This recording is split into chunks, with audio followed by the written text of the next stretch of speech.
closest to the people to make it clear that no president can commit our military forces absent an attack on our country or imminent threat of invasion without the approval of Congress, and certainly not to help industry chase new profits or revenue in oil or minerals around the globe. We have a duty to our constituents, to our Constitution, and to posterity. Let us uphold it. Vote yes on the resolution. And with that, Mr. President, I yield back. A fleet of 150 aircraft, a foreign leader snatched from his palace, and a president who says we aren't leaving for years. Today, the United States Senate did something it hasn't done in a generation. It stood up and said no more. This is the story of how a 47-minute raid turned into a constitutional showdown over the future of American war. The air in the United States Senate was thick with something we don't see very often. It wasn't just the usual partisan bickering, it was the weight of a constitutional crisis. On one side, you have an administration that says it just pulled off a quick, clean operation to remove a dangerous man. On the other side, you have a bipartisan group of senators who look at the facts and see the start of another endless war. This is about Venezuela. But more than that, it is about who has the right to send American sons and daughters into a fight. Does that power belong to the president alone? Or does the Constitution mean what it says when it gives that power to Congress? Today, we saw the answer start to take shape in a way that will change the Trump presidency forever. The most serious development we are tracking involves a vote that just happened on the Senate floor. The Senate has officially moved to discharge a war powers resolution. It is called S.J. Res. 98. Its goal is simple but massive. It wants to force Donald Trump to remove U.S. military forces from hostilities in or against Venezuela. Why is this happening now? Because the facts on the ground have shifted. For weeks, the story from the White House was that this was a limited mission. They said it was just about serving an arrest warrant. But in the last 24 hours, the mask has slipped. We are finding out that this wasn't just a quick trip. This was a full-scale military invasion.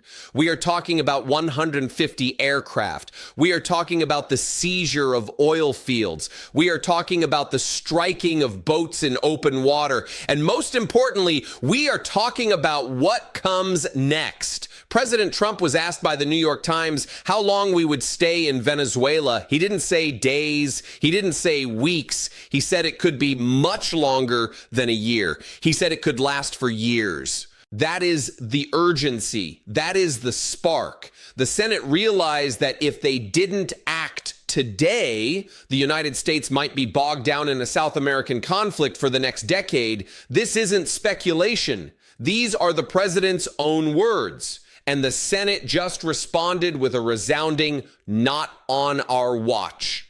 To understand why the Senate is so fired up, we have to look at what actually happened in Venezuela. The Republican side of the aisle wants you to believe this was a minor event. One senator described it as a limited operation that lasted only 47 minutes. He compared it to the time George H.W. Bush sent troops into Panama to get Noriega. He said only about 200 troops were involved. But then you listen to Senator Tim Kaine of Virginia. He laid out a very different, much darker picture of the facts. According to the briefings the Senate received, this was a coordinated attack. It wasn't just 200 guys, it was a massive air assault. Those 150 aircraft didn't just pick up Nicolas Maduro and his wife. They bombed sites all across the country. But this is obviously bigger than the initiation of an arrest warrant.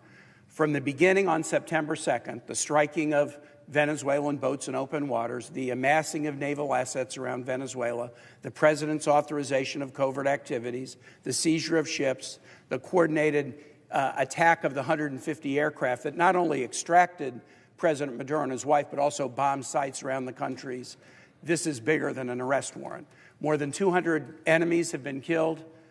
U.S. troops have been injured. 2 are still hospitalized. And now we understand, after the hearing yesterday and what's been made public, this will go on for a long period of time. The seizure of oil, the dictation of terms about elections, and the politics of Venezuela will go on for years. The human cost is already starting to pile up. Senator Kaine revealed that more than 200 enemies have been killed, but it isn't just the other side taking hits. U.S. troops have been injured. 2 of our own soldiers are still in the hospital right now. When the administration says this was just about an arrest warrant, the Senate isn't buying it. Kaine made it clear that no one is complaining about Maduro being brought to justice. Maduro was an indicted narco-terrorist. Everyone agrees he needed to face a courtroom, but you don't need to seize oil fields and dictate terms of future elections to serve an arrest warrant. That is where the hostilities come in. The War Powers Act was created for this exact moment. It was made to stop a president from slowly sliding the country into a war without asking the people's representatives first. The Senate is now saying that striking boats in open water and seizing ships is an act of war, and they want to vote on it. The most damning evidence in this entire debate didn't come from a Democrat. It came from Donald Trump himself.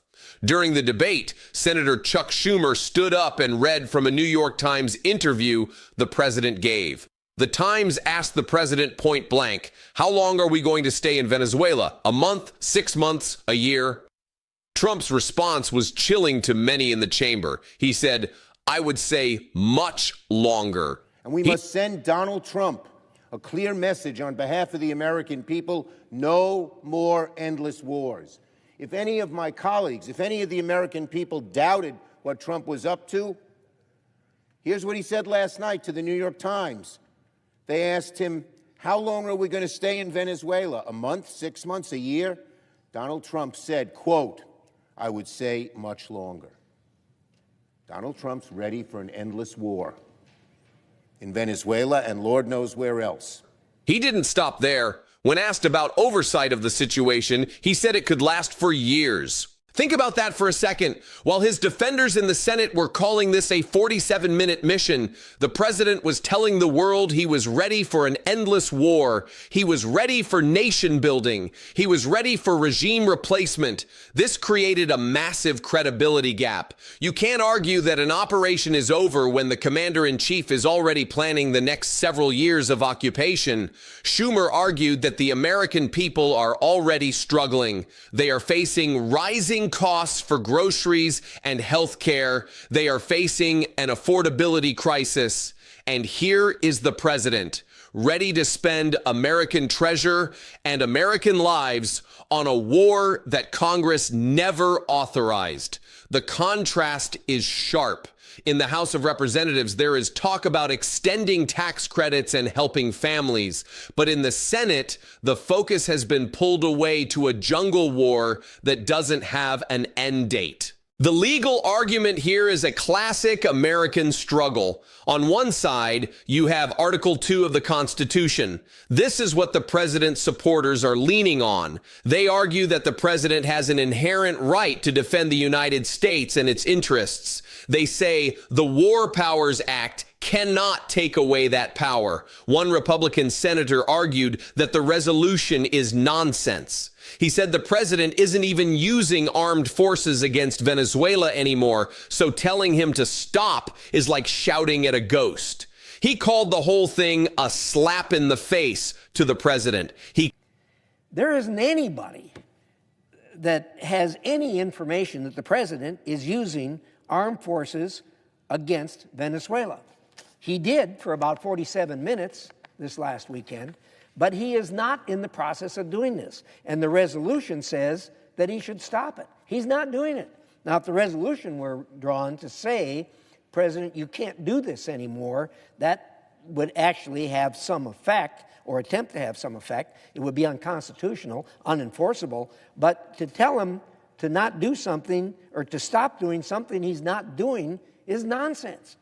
The effect of this is to slap the President of the United States in the face. That is the only effect that this vote can have. It can have no practical effect because it's trying to stop something that isn't going on. He claimed the resolution is unconstitutional and unenforceable. But the other side says that's a dangerous way to look at the world. They argue that if a president can bomb a country, kill 200 people, and then stay there for years without a vote, then the Constitution is a dead letter. Senator Kaine gave a very emotional speech about this. He talked about how senators cast thousands of votes. They make mistakes. They have regrets. But he said there is one vote that no one ever regrets. No one ever looks back and says, I wish I hadn't asked the president to come to Congress before sending our sons and daughters to war. He called it a guarantee. He said that asserting the authority of the people over the power of the executive on matters of war is always the right move. And that resonated. It wasn't just Democrats who were listening. One of the most interesting parts of this debate was the history lesson. The president's supporters brought up George H.W. Bush and the 1989 invasion of Panama. They noted that Bush used 9,000 troops to get Noriega. They said he fought for 2 weeks on the ground. And back then, both Republicans and Democrats praised the move. They are using this to paint Donald Trump as a man of action. They say he did what he promised. He kept the country safe from a leader who was flooding the U.S. with drugs. They claim the Democrats are being hypocrites because they used to say Maduro should be removed, but now that Trump did it, they've changed their tune. But the counter argument is that Panama didn't turn into a multi-year occupation of oil fields. The scale of what is happening in Venezuela, the coordinated airstrikes, the covert activities, the naval assets, it looks less like a targeted arrest and more like a regional war. The Republican defense hinges on the idea that there are no continuing hostilities. They say the troops are already home, but the president's own interview contradicts that. If the president says we are staying for much longer, then the hostilities are, by definition, continuing. Then came the moment of truth, the motion to discharge S.J. Res. 98. This was the procedural hurdle that would decide if the Senate was actually going to stand up to the White House. The clerk started calling the names, and as the ayes and nays started coming in, you could see the shift. Senators like Baldwin, Bennett, and Durbin all voted in the affirmative, but it wasn't just the usual suspects. Senator Young, a Republican, voted in the affirmative. Senator Susan Collins, a Republican from Maine, voted in the affirmative. Senator Lisa Murkowski from Alaska voted in the affirmative. On the other side, you had the staunch defenders. Graham, Scott, Tillis, and Wicker all voted no. They stood by the president's authority. The tension was high. You could hear the clerk calling out names like Booker, Markey, and Warren all voting aye. You heard the no votes from Cotton, Blackburn, and Banks. When the dust settled, the result was a blow to the administration. The ayes were 52. The nays were 47. The motion was agreed to. The yeas are 52. The nays are 47. The motion is agreed to. The joint resolution will be placed on the calendar. Under the previous order, the Senate will proceed to executive session and resume consideration of the following nomination, which the clerk will report. This means the resolution is no longer stuck in committee. It is now on the Senate calendar. The Senate has officially decided that it needs to have this debate. They have decided that the president cannot simply go it alone in Venezuela. This vote is a signal. It's a signal to the White House that the blank check era of military operations might be coming to an end. It's a signal that the Senate is finally finding its voice. Senator Schumer put it bluntly, the American people want us to focus on the number one issue they face, the rising costs they can't afford. He argued that every dollar spent on a years-long occupation of Venezuela is a dollar not being used to help Americans at home. He called it Donald Trump's folly. And he's not wrong about the distraction. While this was happening, other massive issues were waiting in the wings. Just as the vote ended, Senator John Kennedy of Louisiana stood up to bring up a completely different crisis. He started talking about a staggering $9 billion welfare fraud case in Minnesota. He described it as stunning and astounding. He claimed that taxpayer money meant for the poor was being stolen on a massive scale. You know that there has been massive welfare fraud in Minnesota. It's staggering. It's stunning. It's astounding. It may rise to the level of $9 billion of taxpayer money meant for the poor. He even pointed to specific communities in Minneapolis where he said the fraud was centered. Whether you agree with his assessment or not, his point was clear. The government has a lot of problems to solve at home. And when the Senate is tied up in a constitutional battle over a war in Venezuela, it isn't solving those problems. So where do we go from here? The joint resolution will be placed on the calendar. We are going to see a full-blown debate on the Senate floor about the future of our involvement in South America. The president has been told in no uncertain terms that his plans for a much longer stay in Venezuela do not have the support of the Senate. This sets up a massive confrontation between the executive branch and the legislative branch. If this resolution passes the full Senate and the House, it would legally require the removal of troops. Donald Trump would then have a choice.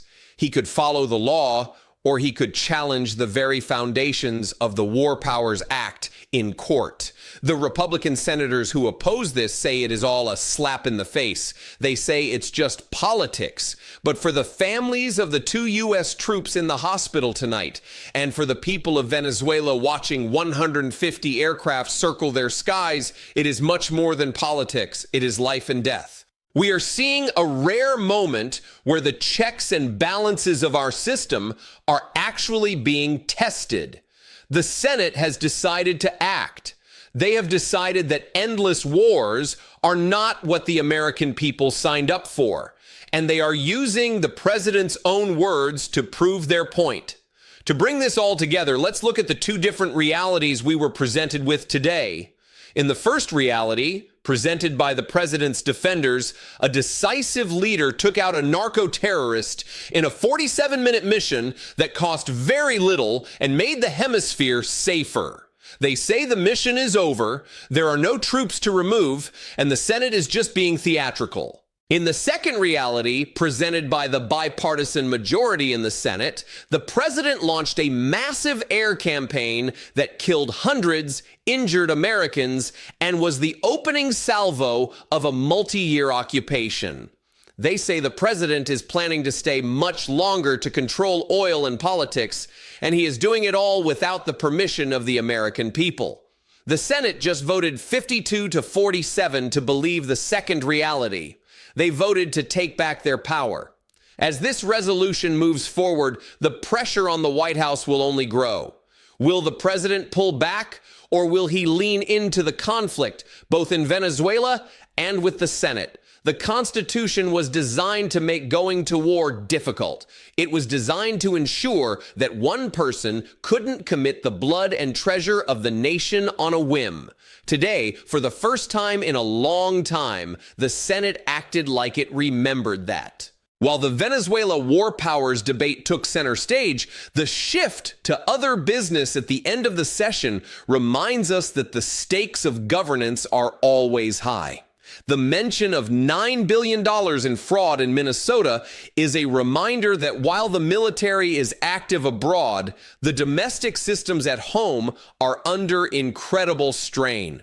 Senator Kennedy's remarks about the Somali community in Minneapolis and the special place in hell for those who steal from the poor added a sharp, controversial edge to the end of the day's proceedings. It served as a reminder of the many fires the government is trying to put out at once. But the big story remains the 52 senators who decided that the president's actions in Venezuela had crossed a line. From the strike on boats in open waters to the 150 aircraft raid, the scale of this operation has finally forced a constitutional showdown. The Senate has spoken, the resolution is on the move, and the president's plan for a much longer stay in Venezuela has just hit a massive bipartisan wall. We will continue to watch this as the resolution moves to a final vote. The implications for the Trump presidency are massive. If he is forced to withdraw, it would be a major blow to his foreign policy. If he ignores the Senate, it could lead to a constitutional crisis unlike any we have seen in the modern era. But for today, the headline is clear. The Senate has asserted its authority. It has demanded a say in whether or not we go to war, and it has used the president's own words to justify its intervention. As Senator Kaine said, no one ever regrets asking for a vote before sending people to war. Today, 52 senators decided they wouldn't have that regret. Here is something I can guarantee you. No one has ever regretted a vote that just says, Mr. President, before you send our sons and daughters to war, come to Congress. That is a vote that no one has ever regretted and no one will ever regret.